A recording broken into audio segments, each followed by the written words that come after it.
Laurel Simba. I'm a lifelong resident of Washington County, Pennsylvania, and a 12-year employee of Consol Energy. Consol has been a resident of this community for almost 150 years. Historically, we're known as a coal miner, but we're also one of the largest natural gas producers in Appalachia. I just want to talk a little bit about safety and how we employ safety in our operations. Our number 2 value is environmental compliance, and that's second only to safety. And we don't just employ safety programs, we employ a culture of safety at Consol Energy. Our co-operation safety record is twice as good as the industry, and our gas operations have worked nearly 5 million man-hours without a lost time incident. We obviously take safety very seriously and will apply this value to the responsible development of the resource. In closing, I just want to say, as a lifelong resident of the county, I support this development, and I speak for Consol when I say we're here and we're committed to doing it right. Our goals don't conflict with your goals. We're here to do this in an environmentally responsible manner.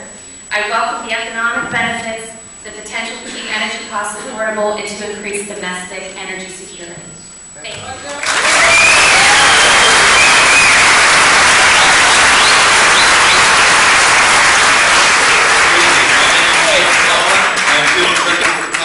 Tim Murphy, 18th Congressional District and Chairman of the Natural Gas Caucus in the House of Representatives.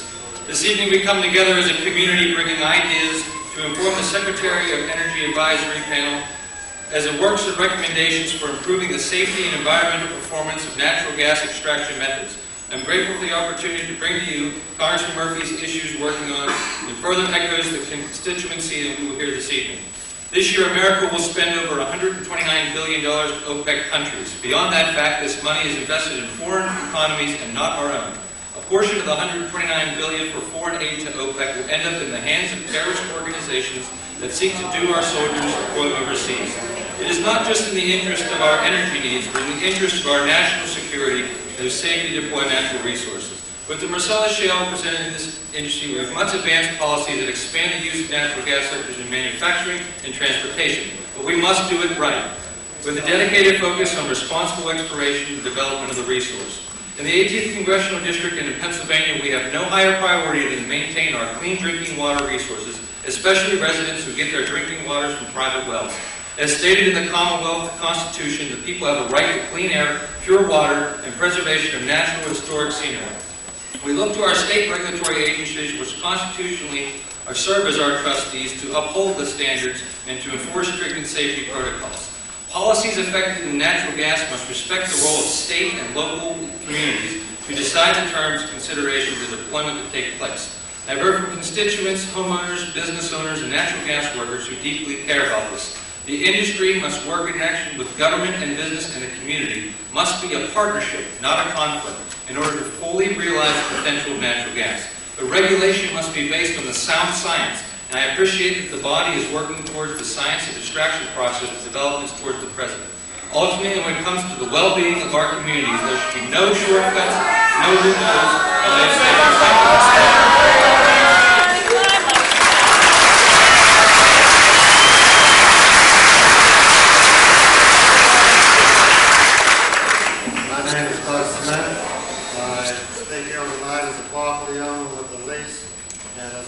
and supervisor in Washington County. Whilst I do care about the environment, I do agree stringent regulations to protect it. I also care about America. I understand our economy, I understand the need for jobs, I understand that hinges on America having energy. And I'm damn tired of hearing about our sons and daughters dying in foreign wars for energy that we could have right here. But I didn't come to talk about that. I thought that the thing that would be coming up to this vote real soon would be the question of whether there would be a shelf tax or a extraction tax, a severance tax. There's a lot of these taxes that I don't agree with. I have to look at the impact of the local communities. So. But I do agree that there could be a tax. One of the things I don't understand is why it's just on oil and gas. I don't understand why coal is not included like one energy has a favorite over the other. But I think there could be a 3% across the board severance tax. I'd like to see 55% of it go to environmental regulations, enforcement. I'd like to see maybe 40% of it go to the local governments that really feel the impact. That's what's needed. And if the general fund of Pennsylvania wants 5% for taking care of the folks, that's fine. Anything more than 5%, I think they'd waste. So that's my view.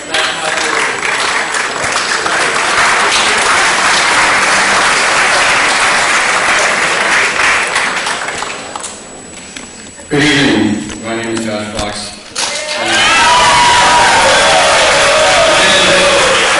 I've been investigating natural gas drilling for the past 3 years. I think you're underestimating just how many people are affected by this. Great. I've toured to 150 cities in the United States. I've seen rooms filled with people at every place I've gone. The people understand what is going on. 6 out of 7 members on this panel have a conflict of interest, and the people know it. The natural gas industry bussed in people here tonight, and the people know it. We also know that Barack Obama ran on a green energy economy campaign. We also know it probably because a lot of us who oppose shale gas drilling elected him, campaigned for him, and worked for him. And if he turns his back on the people, the hundreds of thousands that are protesting shale gas drilling across the 34 states where it's happening, the people will know it. So I think it's very clear to me that you're trying to set up a democratic process here to justify a conclusion which you, John Deutch, stated yourself at the beginning of tonight's meeting, which is how do we develop natural gas, when the people who are protesting this think it ought best to be not developed at all.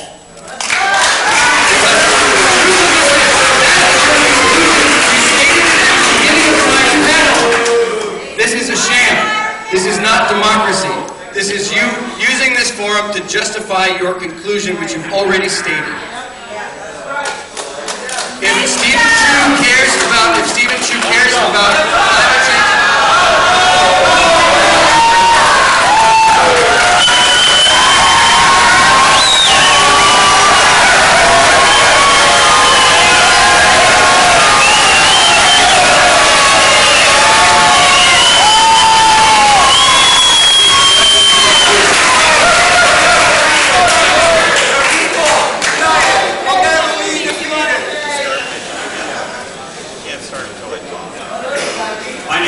Shields. I'm a member of Pittsburgh City Council, and I'm proud to tell you the United States banned hydraulic fracking within its metes and bounds. Why did we do that? We, like you, sat and listened to the people of the city of Pittsburgh, number one. People who I owe an obligation to their health, welfare, and public safety, too. Second of all, this was not a process done willy-nilly in the dead of the night as this thing crept upon us at the local level did. What we did was we assembled panels of lawyers, we assembled panels of scientists, and took the evidence for what it was. And we come down to this. As an elected official, why in the God's green earth would I want to be against jobs and money and a better economy? Because the health and welfare of the people that I serve come first. Come first. And it's about risk. And what is the risk? The risk is very, very clear. Is it safe?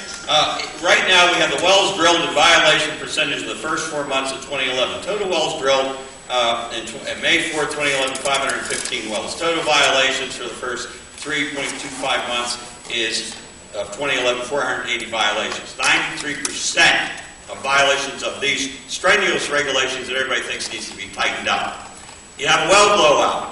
You had one, and an evacuation was taking place in Clearfield County. A 1 mile radius was evacuated. Tried to do that in the city of Pittsburgh. Talk about my public safety assets. Where do I have the assets to even control a fire like this? We don't have it. I can testify to you to that now. Beyond that, from a regulatory standpoint, I find after serious looks, along with my colleagues, that we did not have a regulatory environment that distinguished anything between a 200-acre field in Greene County or a 200-acre cemetery in Greenfield, which is in the heart of my council district, which was leased out. This is what we're at. You have communities divided like this all over the country, and it's because you guys aren't making the right decisions. And I'm asking you now, look to your heart. I'm still waiting for my flood project. It's not there yet.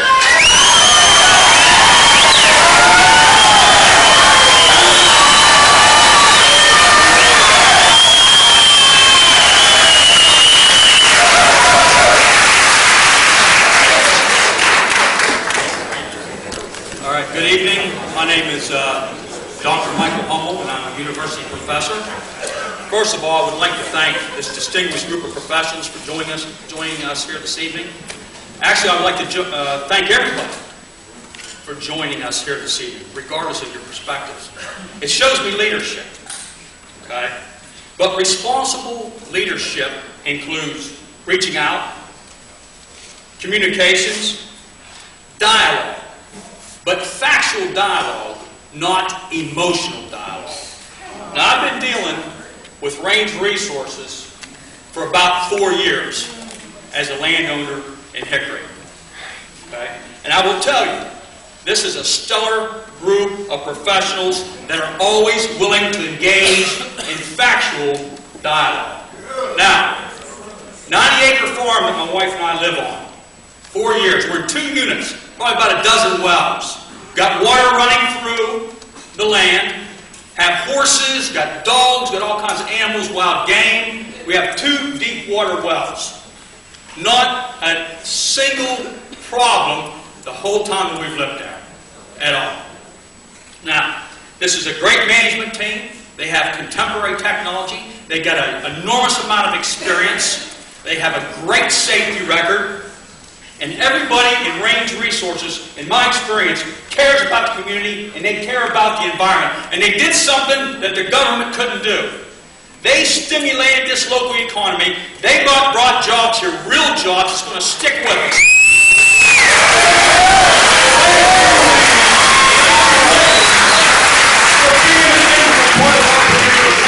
Our children and our future. Thank you.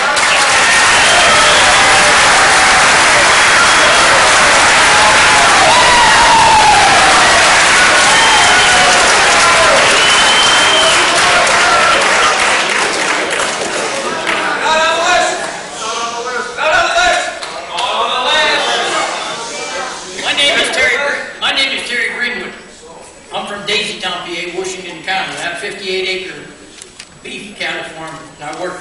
In June 2007, Dominion Gas asked if they could drill 2 vertical wells on my property. I said no. They told me I was under lease. It was signed in 1921, and I never signed any papers to let them come on the property. And they said they would use eminent domain and began drilling. They promised all water would be protected, and if damaged or lost, the water would be restored to the quality and quantity we had prior to the drilling. I lost a water well, a spring, and a pond that the cattle drank from which is foul. As the drilling progressed, spilled frack water ran from the well site into the pasture where the cattle were. I asked DEP if the water was safe. The DEP representative said they dump it in the fields in West Virginia. And that's what he told me. Between April 2008 and 2009, I lost 10 calves. 8 were stillborn, 1 had a cleft palate, 4 were blind, 2 had white eyeballs without a pupil or iris.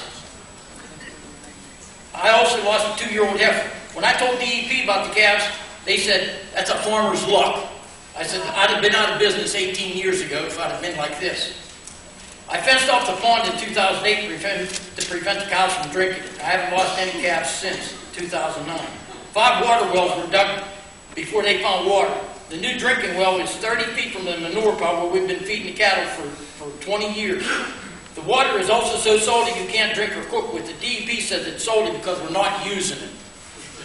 And it meets federal standards. Dominion canceled our Culligan water, and we've been paying for drinking water since 2009. I request that the gas companies be held accountable for the problems they cause. The terrorizing, the threats, the harassment I have experienced on my own property. They drilled the gas, left, and I'm stuck with all the problems. Clean water is more important than gas.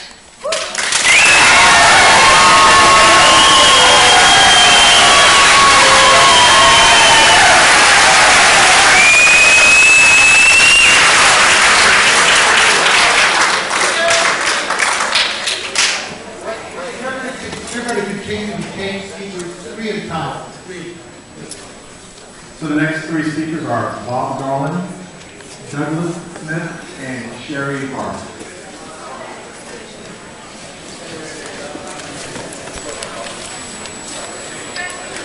My name is Bob Garland. I'm with Universal Well Services. We're a hydraulic fracturing company. We've been part of Pennsylvania for the last 30 years.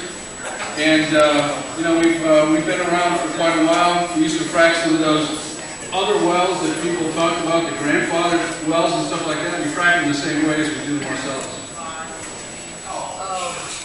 The debate over the environmental safety and what we do on a daily basis is in question. It has been stated by many different states, including Pennsylvania, Texas, Alabama, New Mexico, to name a few.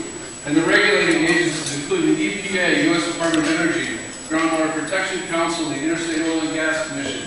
And for the past 62 years, we've been using the process of hydraulic fracturing. And as I've already stated before, the data set's real large, over 1 million wells. And as a scientist, we look for large data sets to prove a point. And the point is that there has not been any one documented case of groundwater contamination.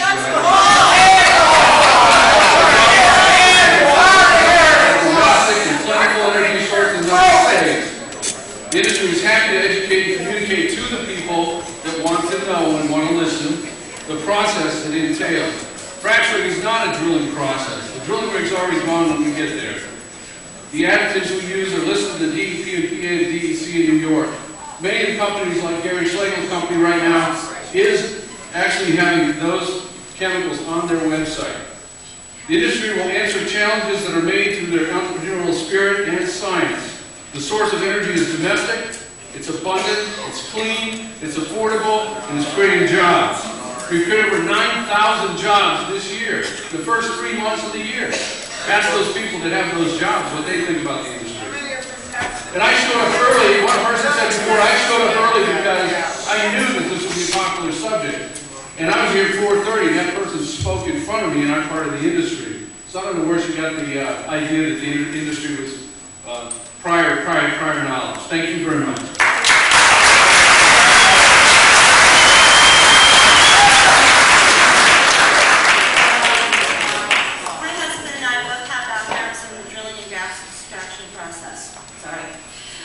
Coming from Wyoming 2 years ago, we now live 20 miles from Denver. So we've kind of seen what's been going on up there. In 2009, it was determined at least 2 wells suffered from improperly cemented well casings and caused methane gas migration to water wells of around 18 families. In November 2009, a consent order was handed down to DEP, including mandates to plug and abandon offending wells and complete methane mitigation procedures by either drilling new water wells or installing methane filtration systems for affected homes. So what is Digging like today? First of all, it's not a toxic waste land. Of persons who allow water testing, most wells showed a significant drop in methane soon after the gas wells were plugged, regardless of the chosen mitigation procedures. Those who have mitigation systems report water quality as good as previous. Recognizing the problem caused by improper well casing, state regulators enacted tighter regulations put in place this past February. New regulations include an increased number of casing streams and measures to ensure cement integrity.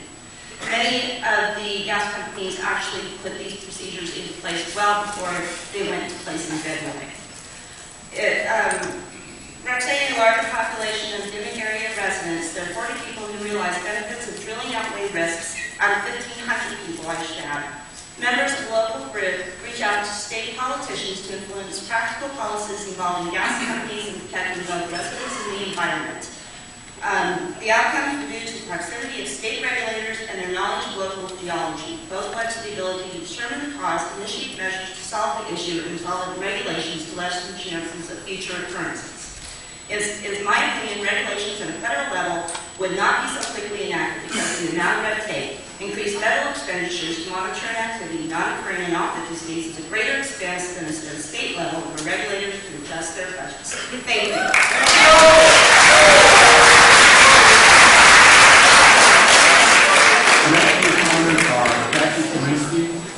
Baker Hughes, and Carol Woodman.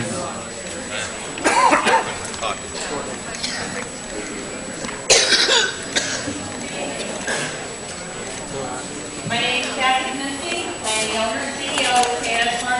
Incorporated in New Milford, Pennsylvania. I'm not only a landowner, but a leaseholder for 3 different gas companies, a farmer, and a quarryman in the NPA. I hold a degree in petroleum technology from the University of Pittsburgh, and I currently practice as a firefighter, an EMT, and a practical nurse. Susquehanna County is one of the poorest counties in Pennsylvania. We've been in the farming business our entire lives. When taxation caused the dairy farmers to seek additional income, we either log our properties or operate stone quarries to make ends meet. DEP and its regulations, MSHA, OSHA, and the government with the safety rules have made it impossible for the little man or the small business owner to operate, forcing us out of business and making us lay off or even terminate employees that have been loyal to us for years. The gas companies have given us a glimmer of hope to boost the economy of the county. The quarrymen have been safely working this stone for 100 years without ruining the environment or displacing the wildlife. We need the job. We need the income, and without one hesitation, I, as a wife, mother, and a mother of deployed soldier, want to help the gas company succeed in NEPA and believe fully it is the future of our economy.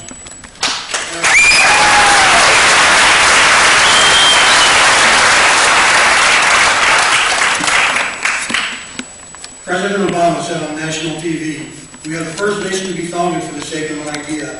The idea that each of us deserves a chance to shape our own destiny. It's why our students don't just memorize equations, but answer the questions." I agree, and I have faith in our students and our scientists. We are not a nation of can-nots. I believe we are a nation of can-dos. And natural gas drilling is a can-do for PA, New York, as well as other shale bed states across America. Robert Kennedy told us, "The future is ours to win. To get there, we can't just stand still. The future is not a gift, it is an achievement." Sustaining the American dream has never been about standing pat. It is required that each generation sacrifice and struggle and meet the demands of a new age. The responsibility of safe drilling falls on state regulators, and those roughnecks in the field to do the job with the best applicable processes known. An American new age is upon us, with a not-so-new industry armed with a 70-year-old science and the ability to apply that science right now. The ability to use hydrofracturing to safely obtain trillions of feet of cubic shale gas, and this will make this nation energy independent, strengthening our national security at home and abroad. We must not let the unfounded fears of environmental groups dictate the success or failure of our nation. We must rely on the science and technology of today, and that science and technology is already used successfully in over half this country. We need to take responsibility for our energy consumption, and that responsibility lies under our feet. The Environment and Public Works Committee, SP 406, met this past March and held hearings earlier this year. Every senator and environmental state representative present this year all said the same thing when asked one question.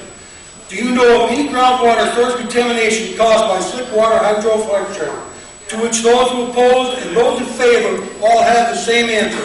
No. We must not delay but move forward in PA and New York where even the gas can be obtained.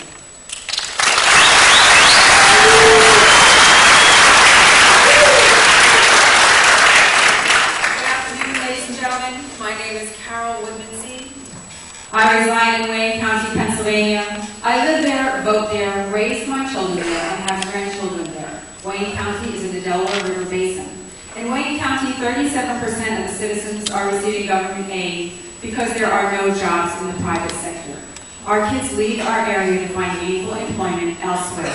My people came to accept the economic depression in Wayne County because they believe any improvement in their lives was hopeless.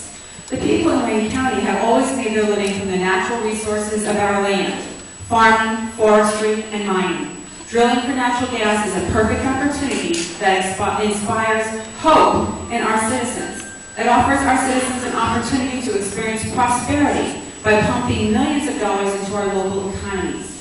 Our citizens of Wayne County and the citizens of Upper New York State have seen this great opportunity dashed by autocrat Carol Collier of the Delaware River Basin Commission.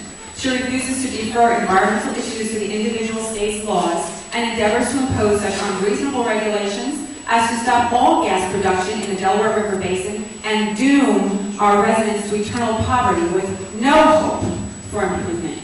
While all other river basins in Pennsylvania are drilling for gas successfully and safely, in over 4 years, Carol Collier has failed to produce regulations to allow the gas companies to withdraw water from the Delaware River or any of its tributaries. If an employee in the private sector failed to do their job in 4 years, they would be fired. It is time for the Department of Energy to step in and see the discharge of Carol Collier. We are under oppression by the DRBC. The DRBC must act only as an advisory commission serving the states and not vice versa. We are pleading with the Department of Energy to get Wayne County and the upper New York State drilling for gas now. Thank you for the time.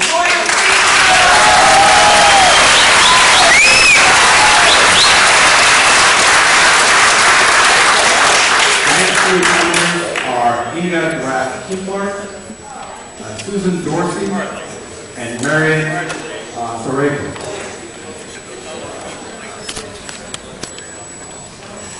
My name is Inge Kraft-Kickler. I'm a landowner, and according to the Federal Reserve Economic Database, the U.S. imported 62% of its oil, or 362 million barrels, last month alone. That is $41.7 billion that was sent to foreign countries for oil. Now I ask you, how can we afford this in those economic times? When we have huge amounts of natural gas in this country, how long is this government waiting to explore this huge resource? I lived since 33 years in the United States. I come from Germany. And natural gas is considered a green fuel. It emits less greenhouse gases by burning cleaner. Let science speak. I refer to the MTI study from June 2011. It would create jobs and cleaner homegrown energy. Do not believe in green coal. There is no such thing. Hydraulic fracturing is considered safe unless you listen to some emotional and hysterical people. What are you waiting for? Get this show on the road. Make America big again and independent of foreign fuels. Thank you very much.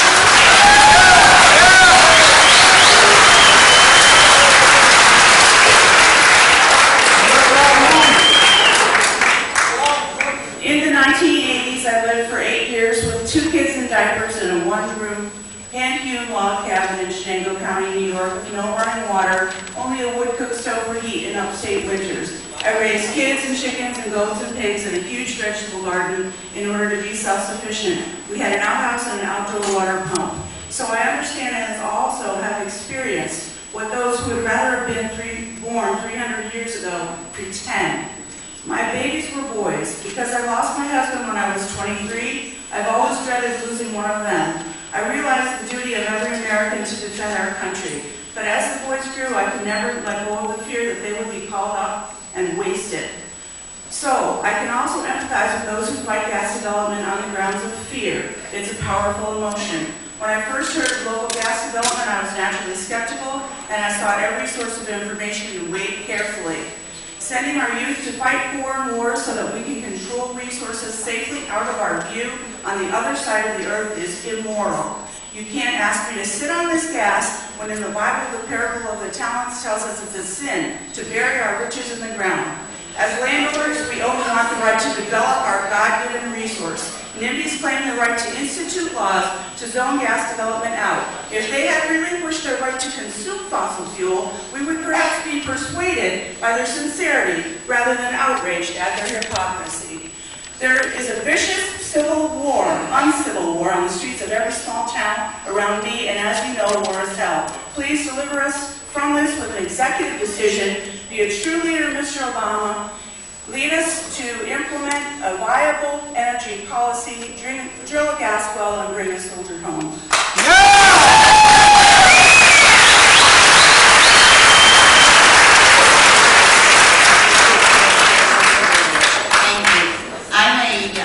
I'm from Windsor, New York, and I own a small business, and I also own property.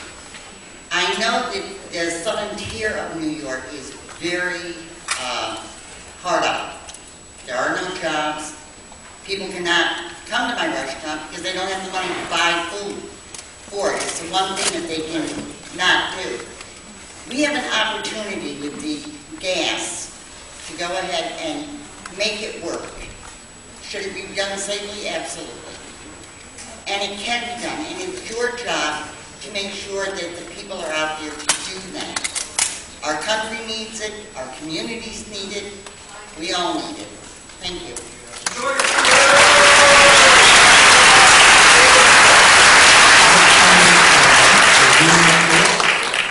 Aaron McLennan and John Woodman.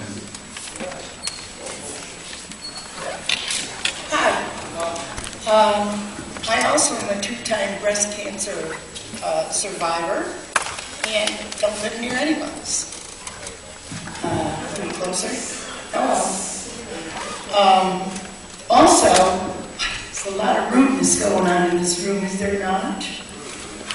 And, come on, let's do this thing. It's going to get done, so let's do it.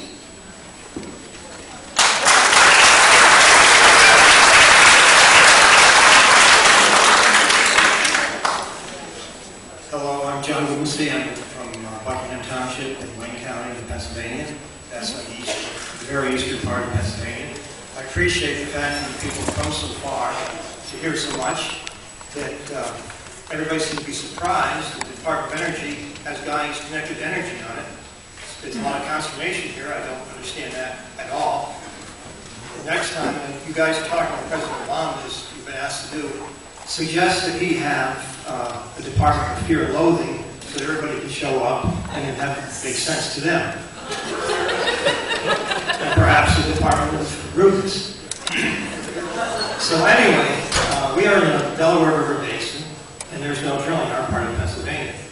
It's simply very harmful to us. We come here and I'm very envious of these people talk about the jobs they've had, how their lives have improved, how things are so much better here than they used to be. We are what they used to be, and we still are that. It looks like we're going to remain that for a while. So I would ask, one thing is that you fellows and lady try to fire Carol Connie. That would really help us a lot.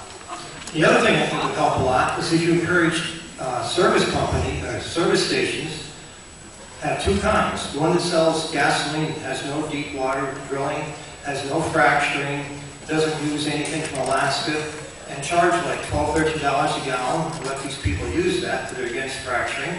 And maybe they'll be very happy, and the rest of us can use the rest of the gas stations to sell gas at what is already an inflated price, but we can stand it. So I thank you very much for your time. I want you to consider this. When you talk to President Obama, please mention my name. Thank you.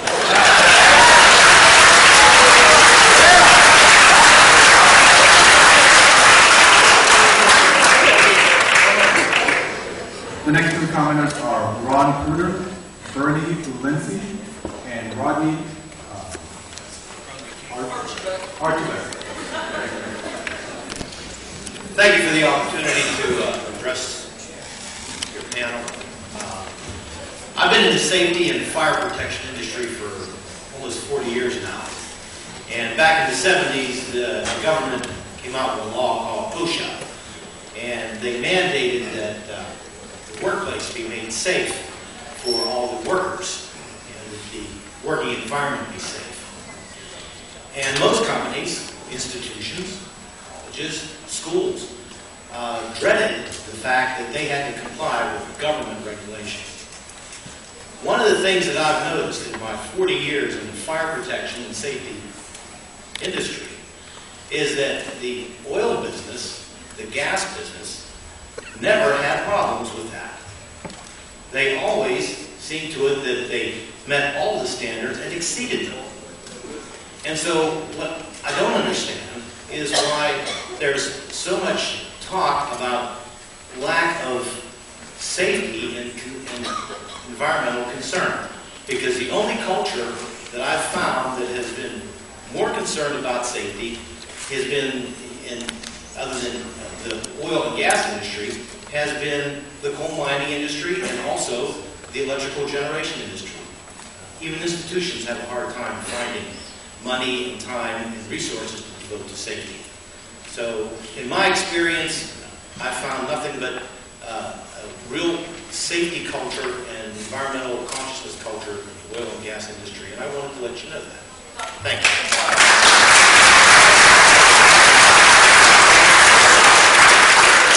Good evening. My name is Bernie Lindsay. I'm a 31-year employee in the oil and gas industry, and I'm also a Pennsylvania native.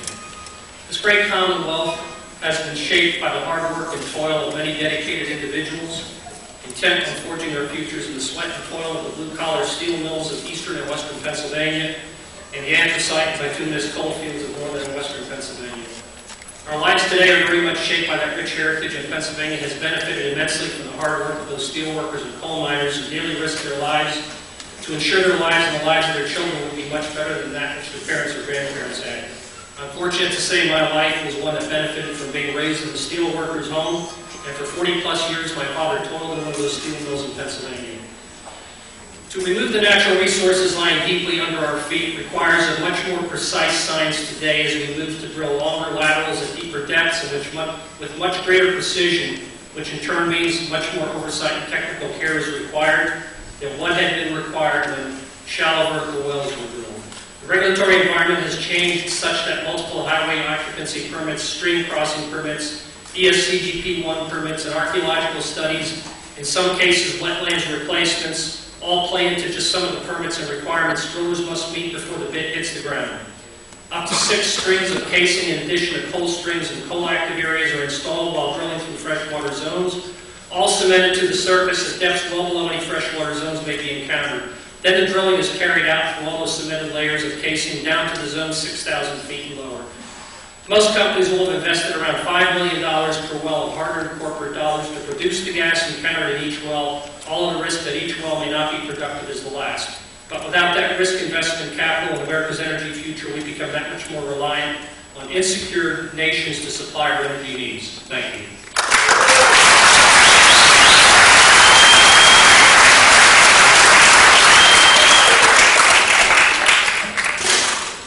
Good evening. My name is Ron Architect, and I'm a completion engineer for a natural gas company in this region. I grew up in this industry with my father working for natural gas companies throughout his entire career. I went to school to become a petroleum engineer and have been working in this industry for 12 years. I attended my first frac job when I was 5. As natural gas development continues, operators and employees are getting better at their jobs using newer technologies and safer ways to operate each and every day. Being on location every day myself, I've witnessed firsthand what operators and service companies are doing to go above and beyond to ensure personal safety and environmental protection. Personal protection equipment, location containment, and the voluntary full reporting of what is being pumped are a few examples of our dedication. Secondly, technology has allowed for better efficiency so that not only is our footprint smaller, but also our time on location is much smaller. I'm joined here by many supporters, some landowners, and some fellow industry employees who want nothing more than the safe development of our natural resources. This is our land, our livelihood, and concerns for the environment and on-site safety are the #1 priority for us each and every day. This industry has a rich history in this very region, going back to the Draco of 1859 in Highsville, Pennsylvania. The industry was born in Pennsylvania. We are dedicated to working with all regulators, stakeholders, private citizens, landowners, community, conservation organizations to responsibly and safely develop this once-in-a-lifetime opportunity for a clean energy future. We are an American industry providing American jobs, extracting American natural resources, providing American energy. The key word there, American, not foreign. Thank you.